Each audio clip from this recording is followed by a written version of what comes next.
Yo, what is up guys? Cinestics here with another gameplay commentary and the review for the MTAR-21 for the Engineer class, a rank 30 unlock that will be available soon within the store. Now, don't know much about it as far as the prices are, but I can go into some stats that I collected from the actual weapon comparison tool on T4G.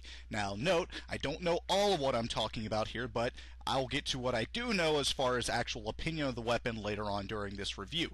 But gonna go ahead and say where I'm at here. I'm on a Honey Badger server. It is, I think it is HBUS server 1, I believe. I was with a bunch of the guys at Honey Badgers. They helped me record this commentary. They helped me by dying a lot for me and being killed by me. It's, they're really good guys. That's what they're good for. But anyways, on to the initial review. Going to go ahead and check out some of the stats we have here. Now, for the MTAR-21, it has an RPM of what I can see on here. It says 600. Not sure if that's accurate because I've seen that on a lot of weapons recently within this game, so I won't really go into that, being that it may not be accurate. Now, base stats without attachments. The number of magazines you have are 4, with a total of 24 rounds per magazine and a top total ammunition of 96 rounds. The reload time is quick at 3.2 seconds, like it should be on the Engineer class. Most weapons do reload quite fast. Though note, there is quite a delay with the reload on this weapon. Once you reload and the animation's actually done, you'll notice several times throughout this video, you'll see the reload is done as far as the ammunition or the animation goes, and the actual ammo counter will still be at what it was before I had reloaded. So there is a slight delay when the actual ammunition, totals over, etc., etc. Now, the projectile velocity is 675. So that means there's no really any noticeable bullet drop, especially when it comes to said full auto weapons. We never notice that within this game, so that's not much of a big difference. As for the bullet drop, no need to go into there, but as the overall absolute range, it is 270 meters. Now, other things I can go into as far as recoil, I don't know much how to describe that, but I can go into the damage modifiers for the initial range. Now, the initial range would be, I believe, close range until it starts at medium range. It goes from a body shot damage of 20 to 24 with a headshot damage of 42 to 50, which could lead into 2-shot kills, especially if it's going for 50. Now, the medium range goes up to 20 to 22 with a headshot damage of 42 to 46.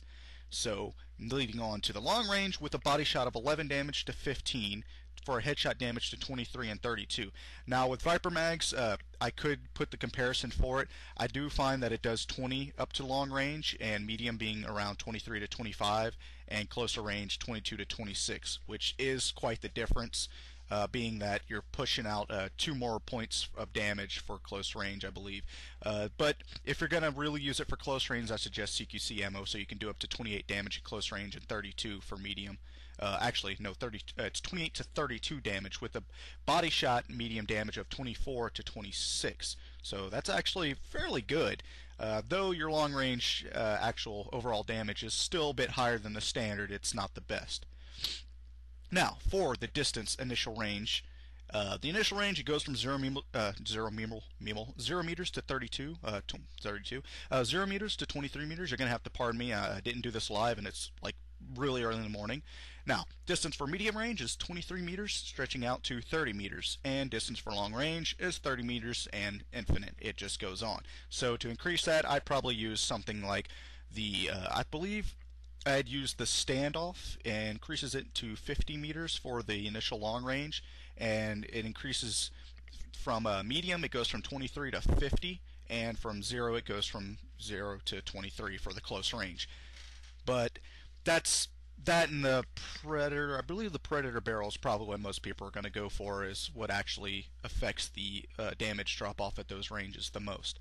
Now, for body shots to kill, it's usually about 5, or average is around 7, though I do find it does, 7 would seem just about right. There's times even with Viper Mags I've had 7 rounds left in the magazine, and it took just those 7 rounds to kill someone, especially at medium to long range. Though the overall accuracy of the weapon, that shouldn't be a problem. But what I will go into, seeing as, well, statistically, we're done speaking about that, I'll go into actual performance of the weapon. As you can see, it is really accurate, and the reload quick. Aim down sight time is just fine. The iron sights, though, that's what I want to go into first. Iron sights are terrible. The model themselves are fine, but as for this weapon and how it benefits its accuracy, it's not the best.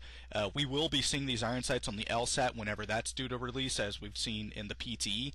So the iron sights are kind of a no-go, but if you're rank 30 and you're getting this weapon, and or if you're pre-buying it, you probably have the funds to get yourself a red dot sight and or already have one.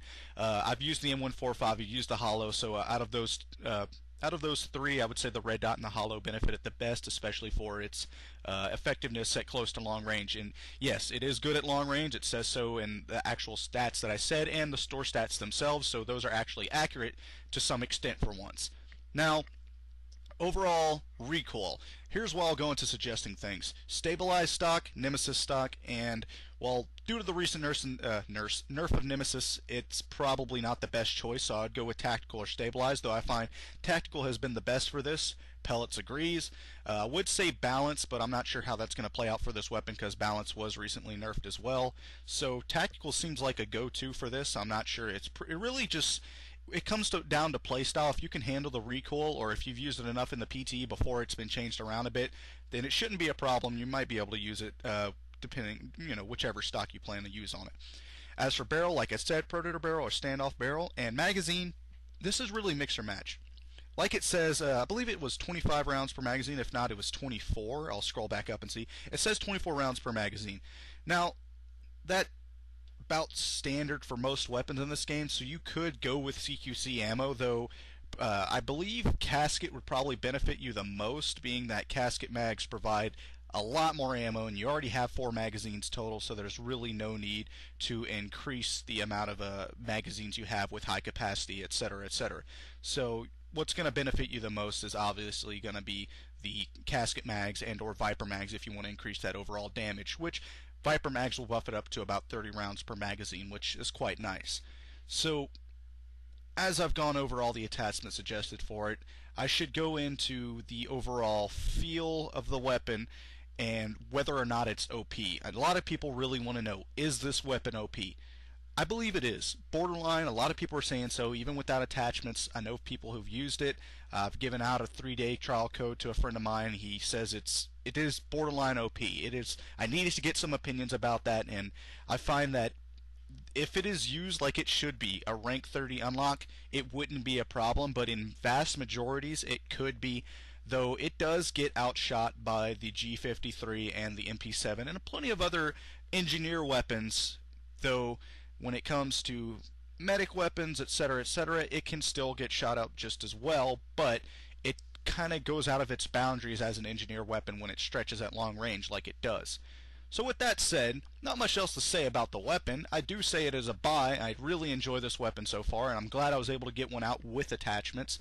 And all in all, I hope y'all enjoyed it. I think this is one of my first play for free commentaries on this new PC. I'm going to have to reformat everything, try to get the screen to be full screen again if it's not, and we'll see where we can go from there. But as always, guys, much love and respect on the battlefield, soldiers.